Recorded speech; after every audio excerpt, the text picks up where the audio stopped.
탈구에 대해 생각해 본 적 있나요? 우리가 몸을 자유롭게 움직일 수 있는 이유는 뼈가 있기 때문입니다. 사람은 총 206개의 뼈를 가지고 있는데 뼈가 얼마나 촘촘하게 연결되어 있느냐에 따라 더 정교한 움직임이 가능합니다.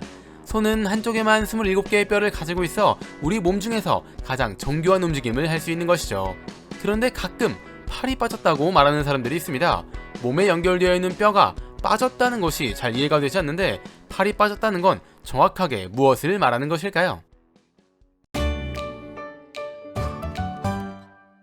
장난감의 경우 부품을 알맞은 연결 부위에 끼우는 식으로 조립하고 해당 연결 부위를 빼는 식으로 해체합니다. 그래서 자유롭게 탈착이 가능하죠. 뼈와 뼈가 연결되는 부분을 관절이라고 하는데 이때 뼈는 직접적으로 연결되어 있지 않습니다. 만약 뼈와 뼈가 연결되어 있다면 우리가 움직일 때마다 마찰이 발생해 뼈가 갈려나갈 것입니다. 뼈와 뼈 사이에는 연골이라는 부드러운 조직이 있습니다. 연골은 몸에 가해지는 충격을 흡수하고 뼈가 움직일 때 발생하는 마찰을 막는 역할을 합니다. 그리고 여기서 인대라고 부르는 질긴 섬유 조직이 뼈와 뼈를 연결시켜줍니다. 즉 우리의 뼈는 206개가 서로 연결되어 있긴 하지만 장난감처럼 끼워져 있는 형태는 아니라는 것입니다. 팔이 빠졌다는 건 비유적인 표현이 아니라 실제로 팔이 빠졌다는 것을 뜻하긴 하지만 장난감이 빠지는 것처럼 완전히 분리된 것은 아닙니다.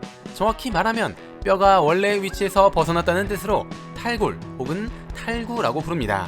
탈구가 가장 많이 일어나는 부위는 어깨입니다. 팔꿈치를 중심으로 위쪽에 있는 뼈를 위팔뼈라고 하고 등 양쪽 끝에 있는 넓적한 뼈를 날개뼈라고 합니다. 날개뼈 끝에는 움푹 들어간 접시 오목이라는 부분이 있는데 이곳이 바로 위팔뼈와 연결되는 곳입니다.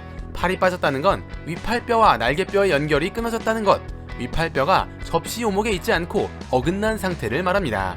이때 위팔뼈가 앞쪽으로 이동했다면 전방 탈구, 뒤쪽으로 이동했다면 후방 탈구입니다. 큰 충격을 받아 부상을 당했거나 너무 무리해서 운동을 하면 인대나 근육에 큰 힘이 가해지는데 이때 이 힘을 버티지 못하면 뼈의 위치가 어긋나 탈구가 발생합니다. 팔이 빠지면 심한 통증이 발생하고 팔을 원하는 대로 움직일 수 없게 됩니다. 이런 상태에서 치료를 제대로 하지 않으면 근육이나 인대, 힘줄이 손상돼 이후에 작은 충격에도 쉽게 팔이 빠질 수 있는데 심한 경우 자다가 뒤척임 때문에 팔이 빠지는 사람도 있습니다.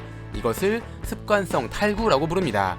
팔이 빠졌다면 내가 무언가 해보려고 하지 말고 곧바로 병원에 가는 것이 좋습니다. 병원에서 치료를 하는 경우 장난감을 조립하는 것처럼 간단하게 뼈를 밀어넣어 다시 맞추기 때문에 어쩌면 나도? 라고 생각할 수 있지만 아무것도 모르는 상태에서 했다가 더 큰 손상이 발생할 수 있고 심하면 뼈가 부러질 수도 있으니 주의해야 합니다. 뇌를 채워줄 은덩어리 지식들, 오늘의 은잡지 영상은 여기까지입니다. 시청해주셔서 감사합니다.